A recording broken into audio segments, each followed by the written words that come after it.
Estate గురు ఆక్రమణల పేరుతో పేదల గూడు కూల్చేస్తున్నారన్న విమర్శలు గట్టిగానే వినిపిస్తున్నాయి హైడ్రా మీద. బడాబాబులకైతే నోటీసులు ఇస్తారు, సామాన్యుడి ఇల్లైతే చెప్పా పెట్టకుండా పడగొట్టేస్తారా అంటూ వచ్చే బాణాలు ఓవైపు. పెద్ద పెద్దోళ్ళ నిర్మాణాలకే గ్యారంటీ లేదు, ఇక మాలాంటి వారి పరిస్థితి ఏంటనే వర్గం మరోవైపు. ఇలాంటి కామెంట్స్ హైడ్రా మీద ప్రెషర్ పెంచుతున్నాయనే వాదన వినిపిస్తుంది. అందుకే అన్ని వైపుల నుంచి వచ్చిన ఫీడ్బ్యాక్ను బేస్గా చేసుకొని ఇప్పటికే ఉన్న వాటిని ఏం చేయం, కానీ ఇక మీదట కట్టే వాటిని మాత్రమే కూల్చేస్తామంటున్నారు హైడ్రా కమిషనర్ రంగనాథ్. ఆల్రెడీ ఉన్న ఇళ్లను ఏం చేస్తారో మీ ఇష్టం అంటూ డెసిషన్ను ప్రభుత్వానికే వదిలేశారు.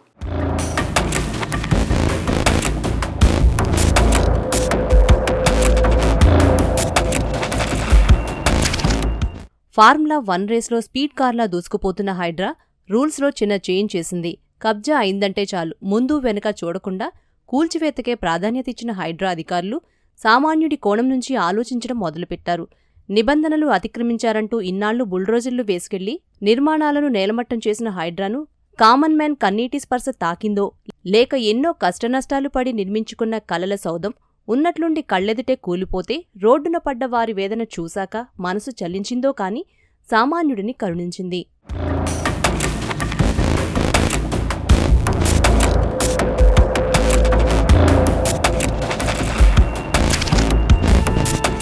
చెరువుల ఎఫ్టీఎల్ బఫర్ జోన్ల పరిధిలో నివాసాలంటే రూల్స్కు వ్యతిరేకమే అయినప్పటికీ ఏళ్ల తరబడి అక్కడే ఉంటున్న వారి కట్టడాల జోలికి మాత్రం వెళ్లబోమని తేల్చి చెప్పారు హైడ్రా కమిషన్ రంగనాథ్. ఈ విషయంలో ఎలాంటి ఆందోళన చెందాల్సిన అవసరం లేదని అభయమిచ్చారాయన. నిబంధనలకు విరుద్ధంగా కట్టుకున్న ఇలాంటి ఇళ్ల విషయంలో ప్రభుత్వమే ఒక విధానపరమైన నిర్ణయం తీసుకోవాలన్న రంగనాథ్ కొత్తగా కన్స్ట్రక్షన్లో ఉన్న వాటిని మాత్రం కూల్చివేస్తామని స్పష్టం చేశారు.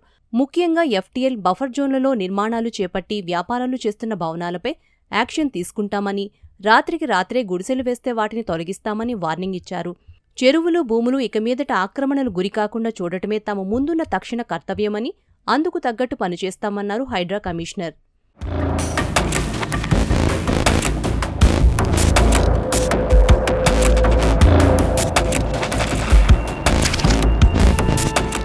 మేము అప్పుడే చెప్పాం, అందరి మీద ఒకే రూల్ ప్రయోగిస్తే కష్టమని.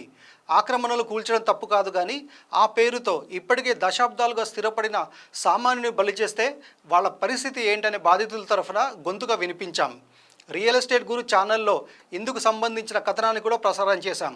అయితే ఆ వ్యధ హైడ్రాను కదిలించినట్టుందేమో తెలియదు, కానీ అక్రమ కట్టడం, చెరువుల కబ్జా ఎఫ్టీఎల్ బఫర్ జోన్లో ఉంటే చాలు కూల్చివేత తప్ప వేరే మాటే లేదన్న హైడ్రా సామాన్యుడిని కరుణించింది.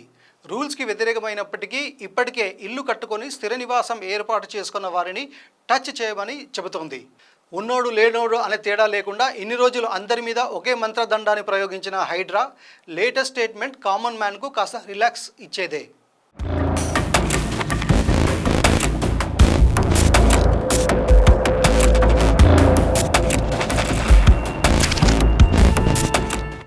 హైడ్రా దూకుడికి సామాన్యుడు ఎలా బలవుతున్నాడో, నిబంధనలు అతిక్రమించారంటూ బుల్డోజర్లతో అప్పటికప్పుడు వచ్చి విరుచుకుపడితే వారి పరిస్థితేంటో వివరిస్తూ రియల్ ఎస్టేట్ గురు స్టోరీ టెలికాస్ట్ చేసింది. హైడ్రా చర్యలతో కంటి మీద కునుకు కరువై అనేక మంది రోగాల బారిన పడుతున్నారని, ప్రభుత్వాలు మారినప్పుడల్లా ఇలా కొత్త రూల్స్ పుట్టుకొస్తే అప్పులు చేసి కొన్నవారి గతేం కావాలంటూ వారి వేదనని కళ్లకు కట్టింది.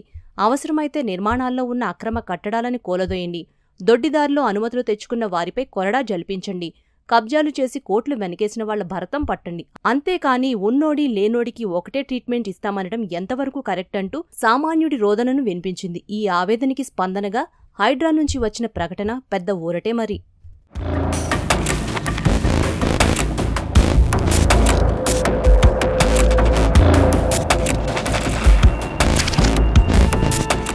కబ్జాలు చేసి కోర్లకు పడగలెత్తిన వారికి హైడ్రా కూల్చివేతలు జస్ట్ ఒక వార్నింగ్ లాంటివే.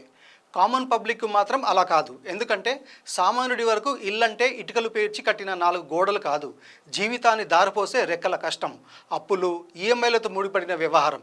ఇంటి జోలికొస్తే ప్రాణం పోయినంత ఆవేదన వారిది.